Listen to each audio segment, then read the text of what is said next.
Olá, muito boa noite para você. Está começando o Jogo do Poder deste domingo e o nosso convidado especial é o Tenente Coronel Fábio Contreiras, ele que é porta-voz do Corpo de Bombeiros Militar do Estado do Rio de Janeiro. Tenente Coronel, seja muito bem-vindo, boa noite, obrigada pela sua disponibilidade. Boa noite, eu que agradeço aqui o convite. Vamos lá então, Tenente Coronel, para a gente começar esse nosso bate-papo, eu gostaria que o senhor nos trouxesse as informações referentes ao tamanho, né? Qual que é a dimensão da estrutura do Corpo de Bombeiros do Estado do Rio de Janeiro? Qual que é o efetivo e as principais áreas de atuação? O Corpo de Bombeiros do Rio, ele é o primeiro corpo de bombeiros criado, né, no país.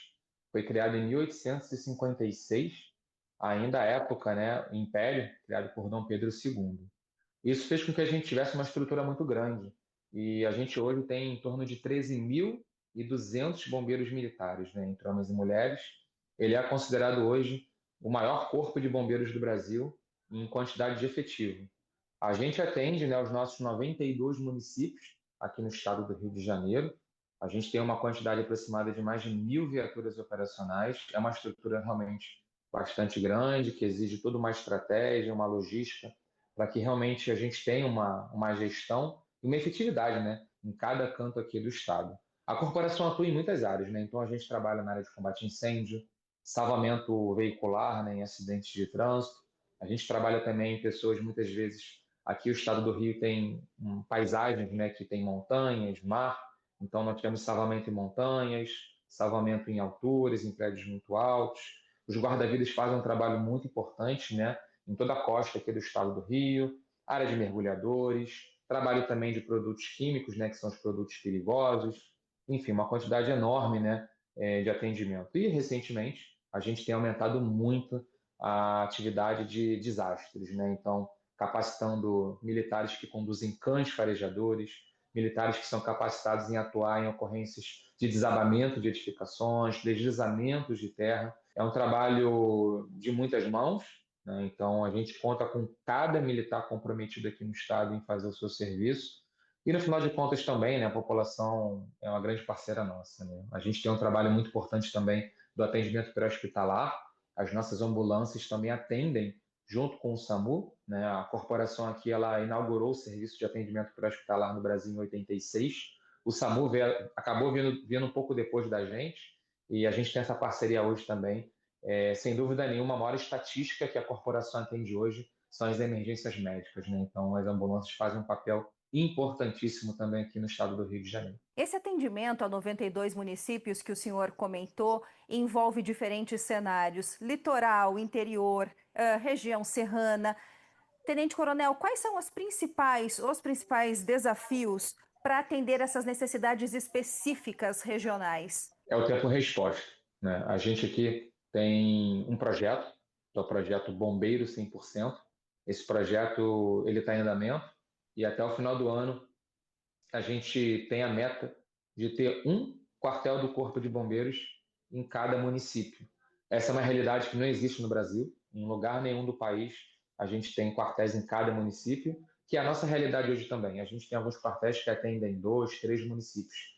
E isso muitas vezes não dá o tempo-resposta que a gente quer àquela ocorrência, né? Então, a gente quer atender a ocorrência em 5, em 10, em 15 minutos, mas infelizmente tem quartéis que ficam 40, 50 quilômetros muitas vezes da ocorrência. Então, esse é o nosso grande desafio, é aumentar a capilaridade de serviço. É por isso que a gente está inaugurando, até o final do ano, quartéis em cada município, que é um grande projeto de baixo custo, para que a gente tenha ali, em locais estratégicos, bases do Corpo de Bombeiros, basicamente operacionais, né, focadas no atendimento às pessoas.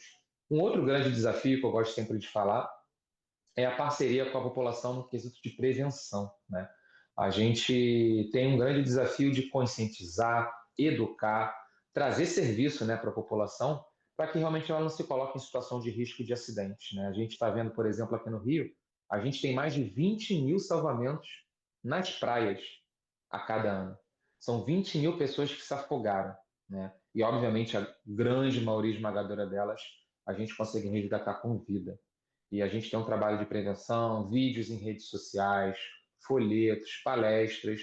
A gente, cada dia que passa, cada ano que passa, a gente tenta criar mais projetos para a gente conseguir estar passando, né? Pequenas dicas, né? Como desengasgar um bebê, fazer uma reanimação cardíaca. São dicas importantes que às vezes as pessoas que nunca precisaram fazer não sabem. Então, é um dos grandes desafios, né? Atuar muito bem na resposta. A gente aqui, por ano, em média, atende em torno de 340 mil ocorrências, né? São 340 mil telefonemas para o Corpo de Bombeiros, mas o grande desafio nosso é diminuir esse número, atuar na prevenção, muito mais inteligente, menos recursos empregados públicos, né? E mais vidas salvas. Então, são alguns desafios que a gente vem encontrando aqui ultimamente no Corpo de Bombeiros. Excelente. Tenente Coronel, existem políticas públicas voltadas para essas campanhas educacionais e de engajamento da população, que o senhor comentou que é algo realmente muito importante? A gente tem uma grande parceria, né? O governo do estado, ele tem uma secretaria que se comunica muito com a gente. Então, as secretarias de comunicação, elas têm as datas específicas para que a gente possa produzir vídeos é, que sejam conscientizadores, né? Palestras, caminhadas muitas vezes na rua, tudo aquilo que chama atenção, né? Doação de sangue. Essas campanhas, elas já estão num cronograma, né? Anual, né? Já estão meio que organizadas em dias em que a gente já lança, né? A gente produz o conteúdo antes e a gente lança essas campanhas durante o ano. Então, é fundamental ter essa previsão, ter esse preparo, produzir um material de qualidade para que realmente se torne uma campanha, né? Uma campanha pública, né? Uma política pública, justamente para que não seja uma coisa que comece agora e termine amanhã, né? Tem que ser uma política de Contínua. Estado, né? E não uma política de governo, né? O senhor comentou que hoje a corporação do estado do Rio de Janeiro é a maior do Brasil, com o maior efetivo. Dentro dos últimos orçamentos, e até pensando agora um pouquinho em 2026, como que anda a política de contratação e renovação dos quadros? Na sua opinião, essas políticas estão respondendo à altura dentro daquilo que vocês realmente precisam para fazer um bom trabalho, para atender toda a demanda? A corporação busca sempre ampliar os seus quadros. A gente vem passando por anos muito difíceis, né? Em que alguns estados, como é o caso do Rio de Janeiro, entrou no regime de recuperação fiscal, né? Que é um regime que impede a contratação, né? O aumento do efetivo, o aumento dos quadros.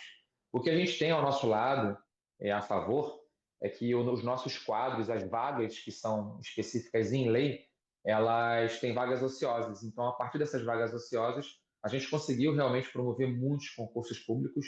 A gente teve uma grande política de ingresso aqui na corporação de bombeiros temporários. Assim como o Exército, a Força Aérea, a Marinha do Brasil tem, a corporação iniciou esse processo e hoje a gente tem uma quantidade muito grande. Fizemos concursos de 1.500, 2.000 vagas desses bombeiros. Eles conseguem ajudar muito a gente aqui durante o período no máximo de 8 anos, assim como acontece nas Forças Armadas. E muitos deles, né, quando se descobrem na corporação, fazem outros concursos de carreira, né, para se aposentar, obviamente, para ir para a reserva na condição de militar, e acabam também aumentando os nossos quadros. Então, a gente tem conseguido repor os quadros. Nós temos um concurso anual que ele é estável, todo ano tem esse concurso, que é o concurso para oficial combatente. Todo ano abrem 50 vagas, então a gente tem essa estabilidade, essa previsibilidade para o ingresso, mas também Importante. as outras áreas, como guarda-vidas, soldados, elas também vêm tendo concursos. A gente recentemente agora fez um concurso para 144 vagas no cargo de busca e salvamento. Esses militares vão estar ingressando recentemente, mas é isso, né? A gente tem essa grande dificuldade de aumentar os quadros, orçamentos de maneira geral sempre são contingenciados, mas recentemente a corporação vem sendo beneficiada com essa possibilidade de fazer concurso público. Se perguntar para a gente, né, para a gente que é bombeiro, a gente sempre vai querer mais bombeiro, né, porque a gente sabe que a corporação não pode esperar um segundo a mais, né, a gente quer prestar o nosso melhor serviço possível. Tenente Coronel, nós vamos para um rápido intervalo comercial. O senhor continua conosco. Para você de casa, não saia da rede CNT, que nós já voltamos. Até já.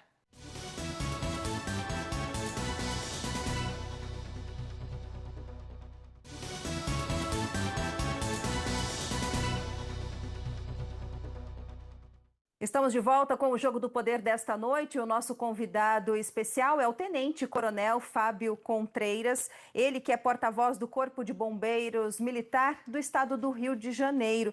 Tenente Coronel, como é que funciona o protocolo de resposta inicial a um chamado, especialmente em áreas de difícil acesso, que nós sabemos que existem muitas delas, né, no Rio de Janeiro, como, por exemplo, favelas e morros? A gente tem um sistema aqui integrado, que é o Centro Integrado de Comando e Controle. É um prédio, né, que a gente tem todos os teleatendentes. Hoje a população ela tem duas maneiras de acionar o Corpo de Bombeiros: pelo telefone 193 e pelo aplicativo, que foi lançado recentemente, né, ano passado, em que a pessoa pode agora, pelo telefone celular, acionar o Corpo de Bombeiros, né, com um simples clique na tela. Qual é a vantagem de você usar o telefone celular? Ele usa o cadastro na plataforma GovBR, então ele exige que a pessoa que está ligando tenha um CPF cadastrado. Isso reduz a quantidade de trotes, né? Isso é muito importante para a gente, os trotes atrapalham muito o nosso serviço. Além disso, ele consegue também georreferenciar o local do acidente. Imagina você, numa estrada, vê um capotamento de um carro e não sabe a referência do local. Ah, eu estou numa RJ, eu estou numa BR e tal. Então, o aplicativo dá a possibilidade de usar o GPS para indicar o local do acidente. Então, o aplicativo ele vem sendo muito usado, a população vem comprando a ideia e é uma grande maneira também da gente acionar. Quando você aciona o Corpo de Bombeiros, seja pelo telefone celular ou pelo aplicativo, por exemplo, pelo 93 também, ele vai cair dentro de um sistema, né? Então, o sistema ele vai trazer em gravidades, né? Nível vermelho, nível amarelo e nível verde. É o nível de gravidade de emergência. As emergências consideradas vermelhas, né? Eu vou dar aqui alguns exemplos: parada cardíaca, um acidente de trânsito, uma colisão, né, na rua, um incêndio.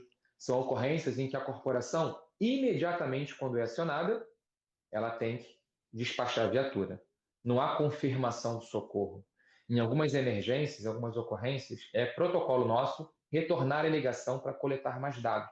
Mas nesses casos de emergências que envolvem risco à vida, assim que entra a ligação, imediatamente, né, o militar ele tem que apertar o botão e acionar o toque de sirene, né, no carro.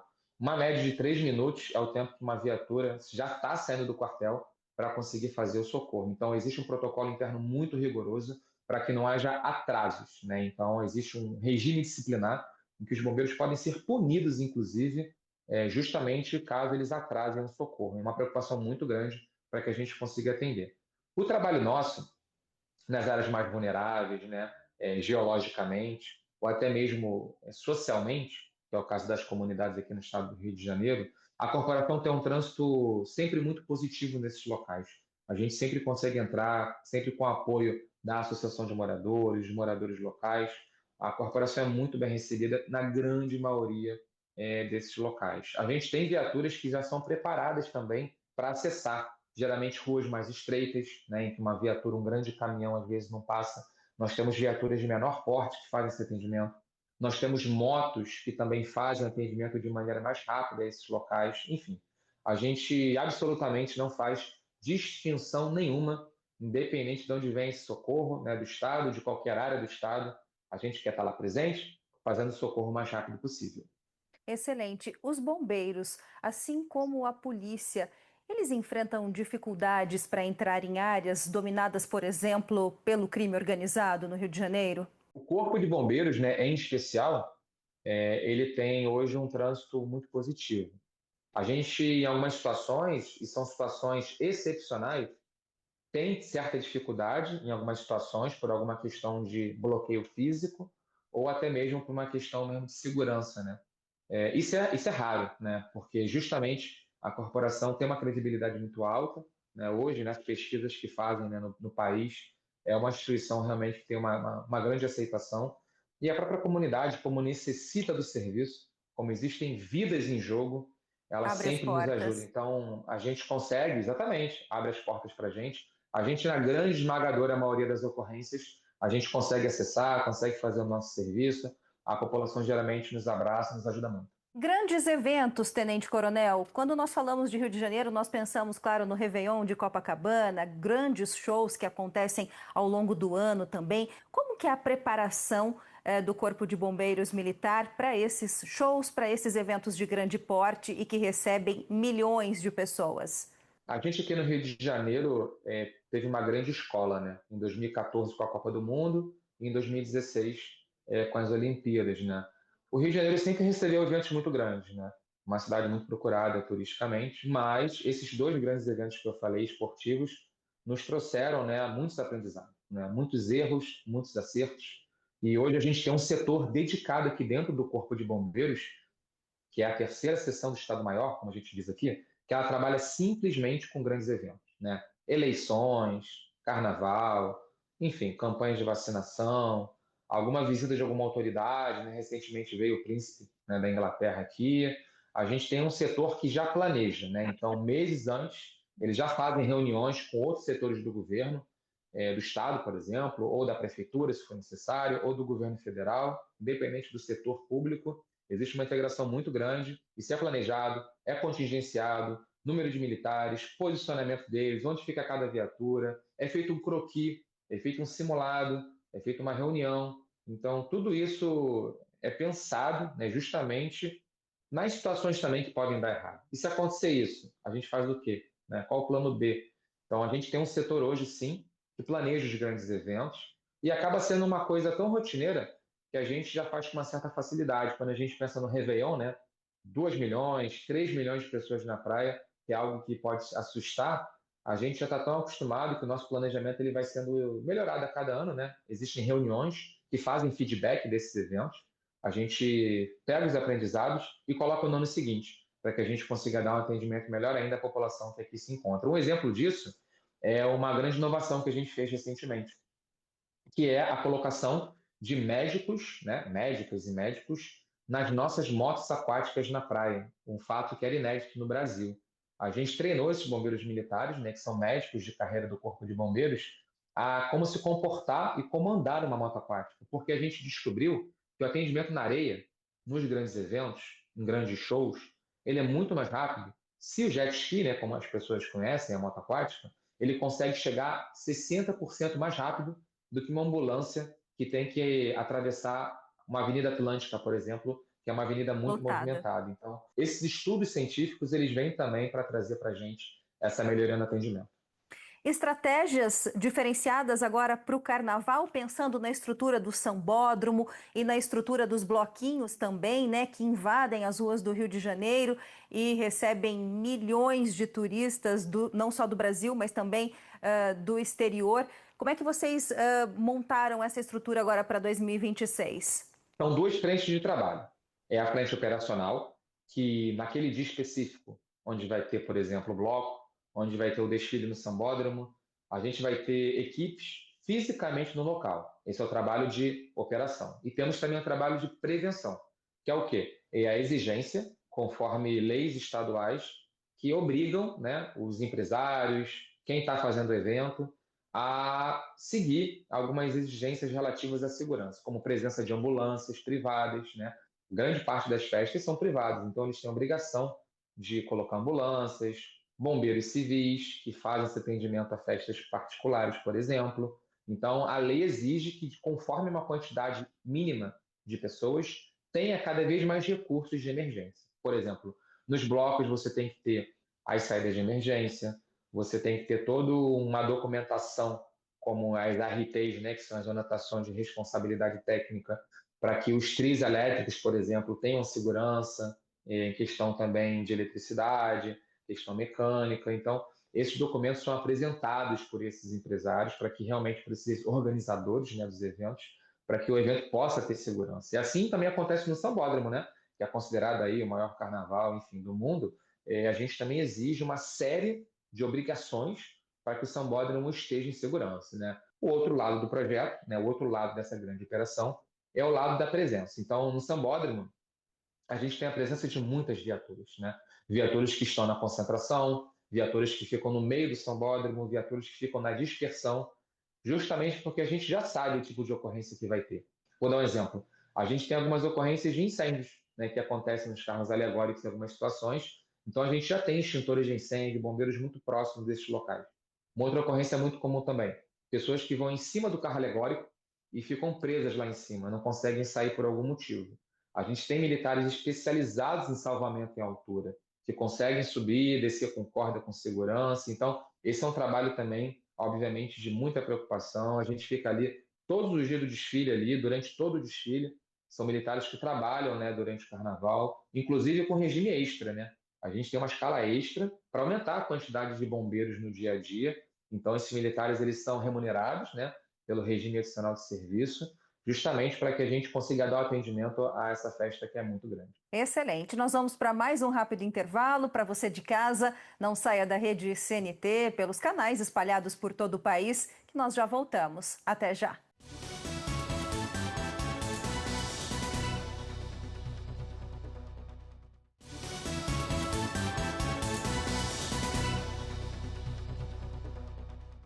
Estamos de volta com o Jogo do Poder deste domingo e nós temos um convidado especial, o Tenente Coronel Fábio Contreiras, ele que é porta-voz do Corpo de Bombeiros Militar do estado do Rio de Janeiro. Agora falando um pouquinho sobre tecnologia, Tenente Coronel, como que a tecnologia, as inovações, a própria inteligência artificial vem sendo incorporada no dia a dia aí do Corpo de Bombeiros do Rio?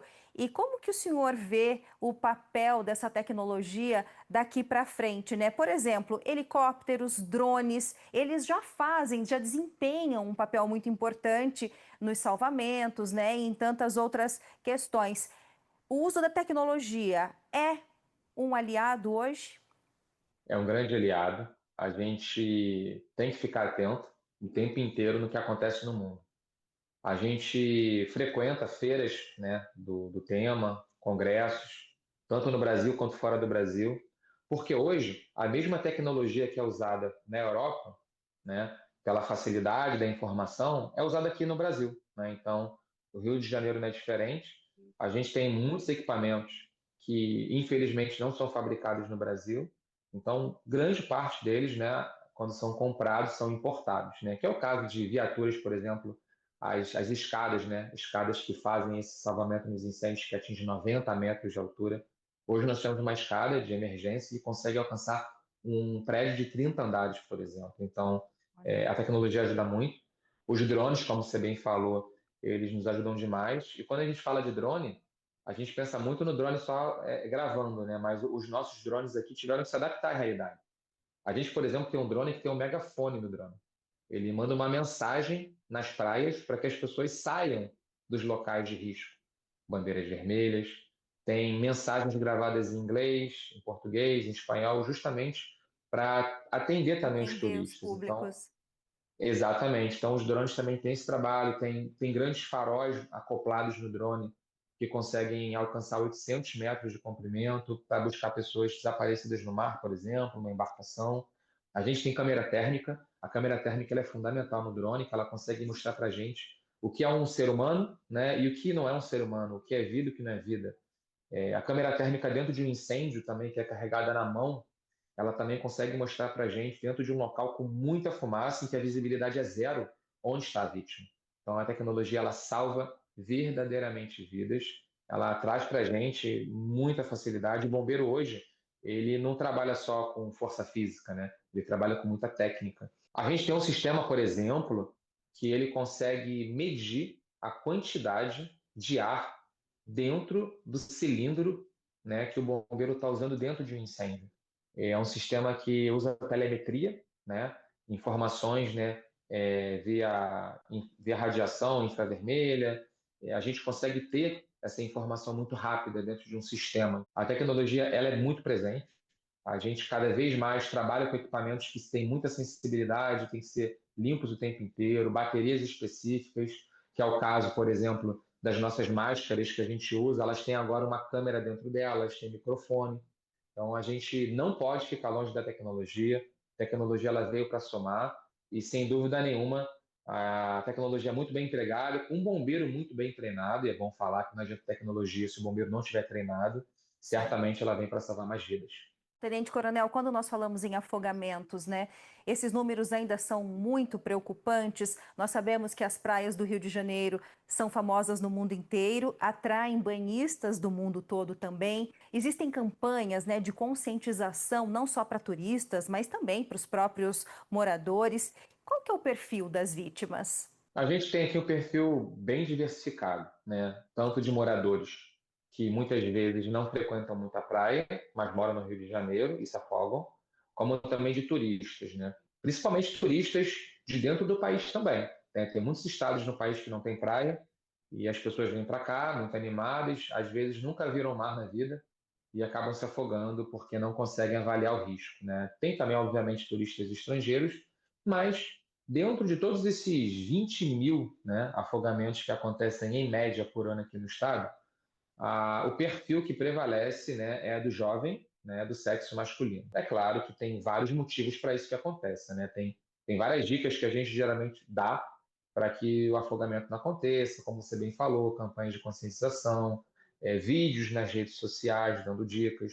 Os nossos guarda-vidas já mapearam os locais onde os ônibus de turismo param aqui, por exemplo. Então, o guarda-vidas ele entra dentro do ônibus antes das pessoas desembarcarem, conversa com a pessoa, faz uma mini palestra, justamente para que elas na areia tenham condutas, né, de segurança. O fato é que a gente aqui tem muitas pessoas que desobedecem a algumas regras básicas.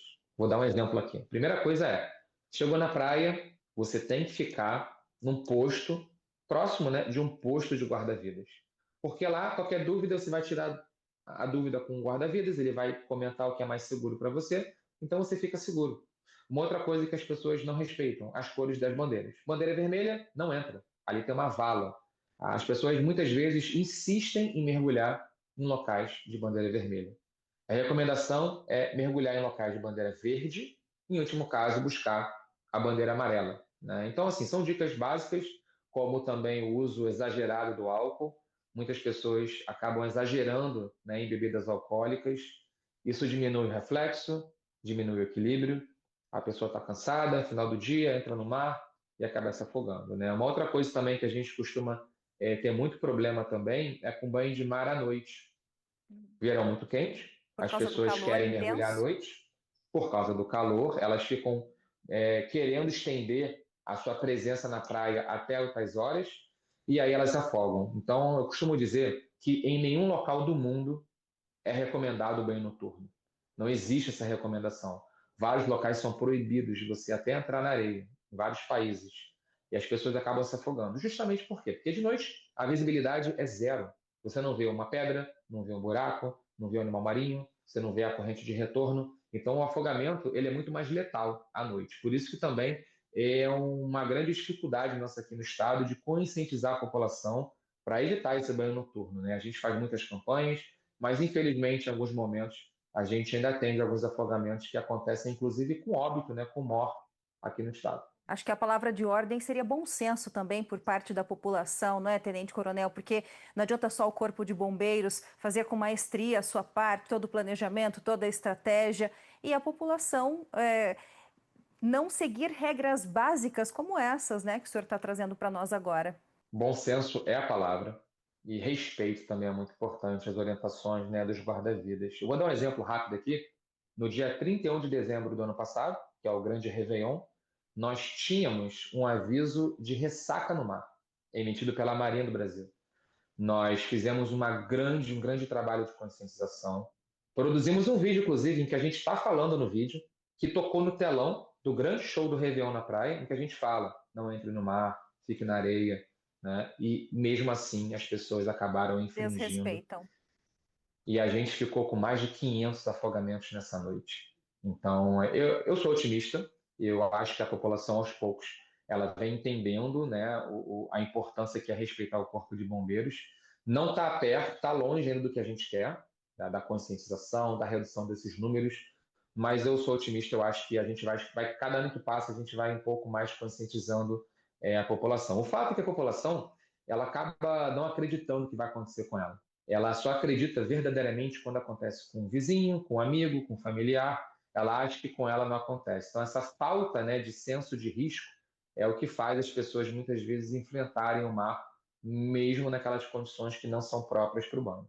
Muito bem, nós vamos para o nosso último intervalo comercial da noite. Não saia da rede CNT que nós já voltamos. Até já.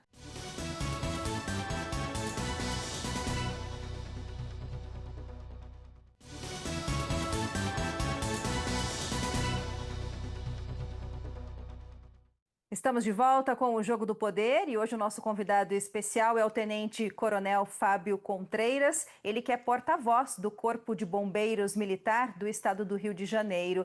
Tenente Coronel, quando nós falamos de desafios ambientais e climáticos, eu acho que vale a pena ressaltar aqui que o Rio de Janeiro ele possui um histórico, né, marcado por grandes tragédias ambientais. A maior delas talvez tenha sido em 2011, na região serrana, com centenas de mortes. E esses fenômenos climáticos, né, que não são algo específico do Rio de Janeiro, nós tivemos em 2024 também a tragédia no Rio Grande do Sul e por aí vai. Eles têm se tornado cada vez mais comuns, né, e mais frequentes. Quais são as experiências que nós tiramos, né, os aprendizados, melhor dizendo, que nós tiramos de situações como essas, de crises, né, de caos por conta de circunstâncias climáticas? Sem dúvida nenhuma, né? A gente passa por momentos nos últimos anos de uma transição climática, né? As famosas ondas de calor, elas vieram para ficar, né? Grandes aprendizados fizeram com que o próprio Corpo de Bombeiros ele se aproximasse, né? Dos meteorologistas, dos geólogos, dos hidrólogos. Hoje, o Corpo de Bombeiros, junto com a Secretaria de Estado de Defesa Civil, ela tem uma equipe, né, de meteorologistas, hidrólogos, né, de geólogos, que tem monitoramento 24 horas às condições climáticas. Fica no CEMADEM, a gente fala que é o Centro Estadual de Monitoramento e Alerta de Desastres Naturais. É uma equipe que fica monitorando 24 horas. E quando ela percebe que realmente vai ter algum tipo de ocorrência, os SMS, como a gente conhece, né, os alertas nos telefones celulares, esse é um trabalho que 2011 nos ensinou muito, né? Nosso maior desastre climático, a gente saiu desse desastre com diversas obrigações, diversas missões de aperfeiçoar esse atendimento, principalmente na prevenção, né?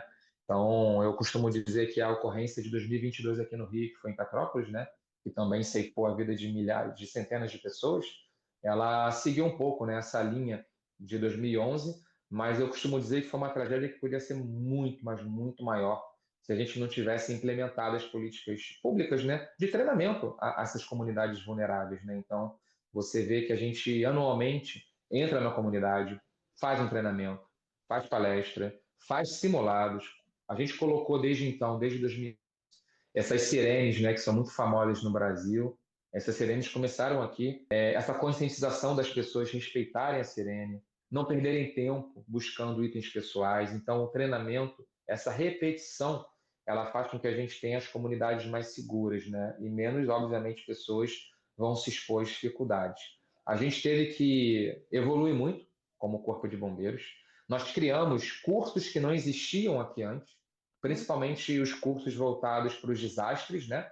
A gente tem aqui um curso chamado de salvamento em desastres, que ele é focado, né, em deslizamento de terra, desabamento de edificação, enfim, é um grande desafio que a gente vem vencendo dentro desse cenário. É um cenário que eu falo aqui sobre chuvas, né? Mas também a gente também não pode esquecer a questão do calor, né? Os incêndios florestais eles assolam aqui também o país como um todo, e a gente também tem grandes operações durante esse período de estiagem, que é aqui no Rio de Janeiro que acontece entre abril e outubro.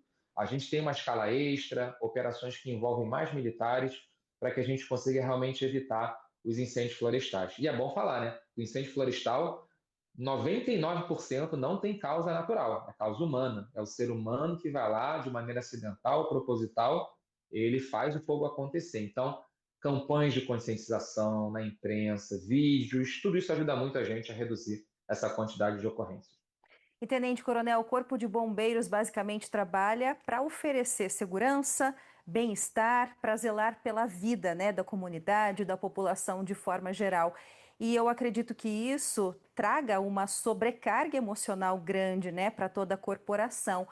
Essa já é uma preocupação? A saúde mental do efetivo já faz parte de campanhas, já tem recebido uma atenção especial para que vocês também tenham, né, equilíbrio, tenham uma boa saúde de forma geral para atender a todas essas demandas? Sem dúvida, é algo que a gente começou a estudar isso alguns anos atrás, desmistificar, né, essa imagem do herói, Do que herói, muitas né? vezes não sente dor, não chora, não está triste, não está frustrado. A gente criou, né, um setor aqui de psicologia em desastres. É um setor que trabalha na pré-ocorrência, durante a ocorrência e faz uma pós-venção, né, uma intervenção pós-ocorrência.